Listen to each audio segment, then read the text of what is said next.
At some point today, maybe already, maybe in an hour, your mind will have a conversation with someone who isn't there.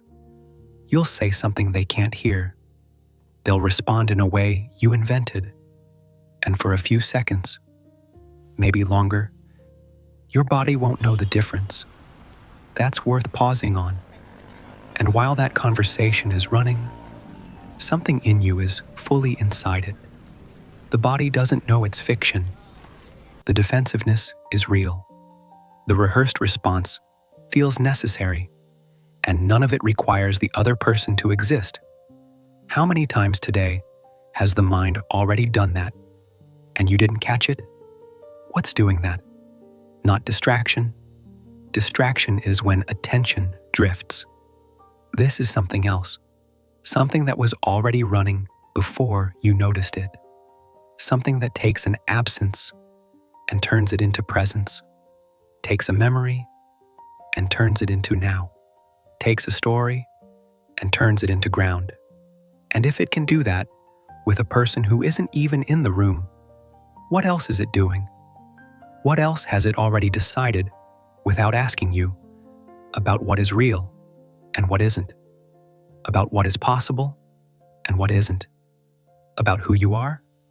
You don't know yet, but something in the way that question lands suggests the answer is closer than it seems, and stranger.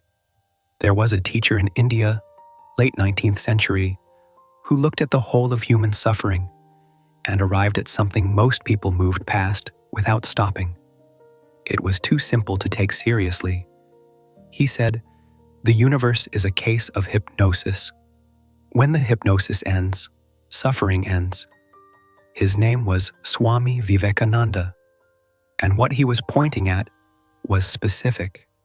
The imagined conversation, the weight of a memory that plays on repeat, the low certainty that something is missing, that you are not quite enough, that the ground beneath you is less solid than it should be.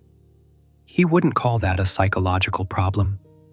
He would call it the natural result of being inside something you can't see, because you are inside it.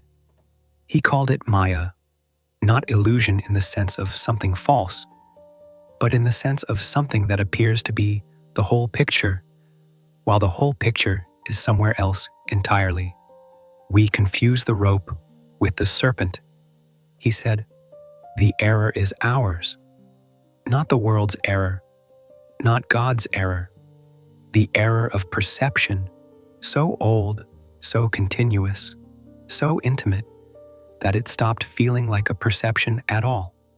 It started feeling like reality, and this is where something subtle becomes worth noticing. The mechanism that invented the person who wasn't in the room, the one you argued with this morning, the one whose response you already know. That same mechanism is operating right now, deciding what is solid, deciding what is threatening, deciding what you are. The trance isn't something that happened once.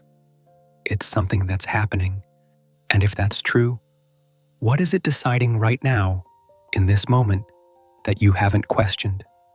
So the natural question, the one the mind moves toward almost immediately, is, how do I get out? And that question is worth sitting with, long enough to notice what's already inside it. Because the moment you ask, how do I get out? You've assumed something. There is a you that is separate from the trance, a you that is standing outside it, looking in, trying to find the door.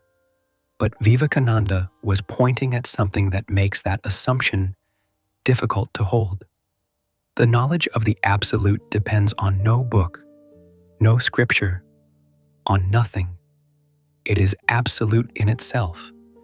It is not theory, it is realization. Not a technique, not a method, not a better way to observe the mind.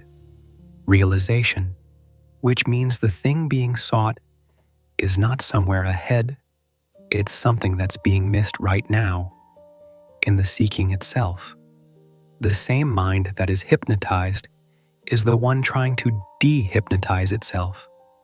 The same perception that mistakes the rope for a serpent is the one searching for the rope, and every effort it makes, every strategy, every moment of careful self-observation, every attempt to be more present, is being made from inside the thing it's trying to see. What I've noticed, and haven't fully resolved, is this. There's a version of paying attention that feels like clarity, but is actually just the trance becoming more sophisticated, more articulate, more spiritual. The watching feels clean, and yet something underneath it is still deciding what counts as progress. And that something has a preference. It wants the trance to end in a particular way, peacefully, gradually, with a sense of arrival, which means even the desire to wake up has the shape of the dream inside it. Vivekananda said, "Cleanse the surface of the mirror, purify your own mind, and instantly you will see that you are Brahman." Instantly, not eventually. The mirror doesn't need to be rebuilt. It needs to be cleared, which means what's being obscured is already there, has always been there. The Atman, he said, never changes, never comes or goes. It is the eternal witness of its own manifestations, but we confuse it with the manifestation itself. The confusion isn't happening to the Atman. The Atman isn't trapped. The Atman isn't suffering something that took itself to be limited, to be small, to be defined by the contents of its own thinking. That is what's suffering, and that something is not what you are. It's what the trance convinced you that you are, which means the question is no longer, how do I get out? The question becomes something quieter and much more unsettling. Who is the one who believes they are inside? That question doesn't need an answer. It needs to be held, because something happens when it's held honestly, not as a riddle to solve, but as a place to actually look. The mind that was certain of its own suffering becomes, for a moment, less certain, not peaceful, not resolved, just less automatic, less convinced that the serpent is real. Vivekananda called this Tat Tvam Asi. You are that, a recognition, sudden, simple, requiring nothing to be added and nothing to be removed. A belief you carry has weight. This has none. Know the truth and be free in an instant, he said. All these births and rebirths, this coming and going, you are infinite. How can you be born and die? The Atman never entered the trance. That's the part the mind resists most. Because if the Atman never entered, if what you truly are was never hypnotized, then what has been suffering all this time? What has been searching? What has been sitting here, pressing play, hoping that something outside itself might finally hand it the key? The imagined conversation from this morning, the familiar weight that arrived before you were fully awake, the low certainty that something still needs to be fixed. All of it, every movement of it, happening inside something that was never touched by any of it. And yet, here, this, whatever is aware of these words right now, whatever noticed the thought that just passed through, whatever remains when you stop trying to locate it, that hasn't moved.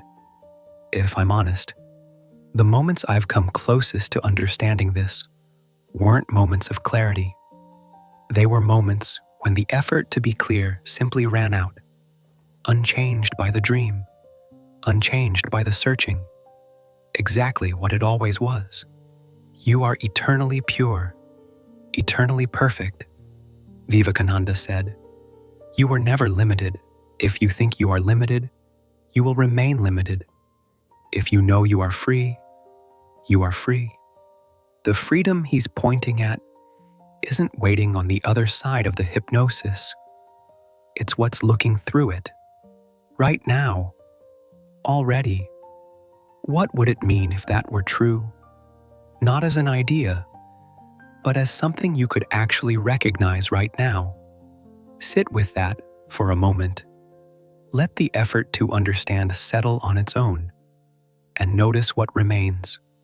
If something here hasn't fully settled, that's worth staying with. There's another video on this channel that continues this thread quietly from a different angle. Whenever you're ready,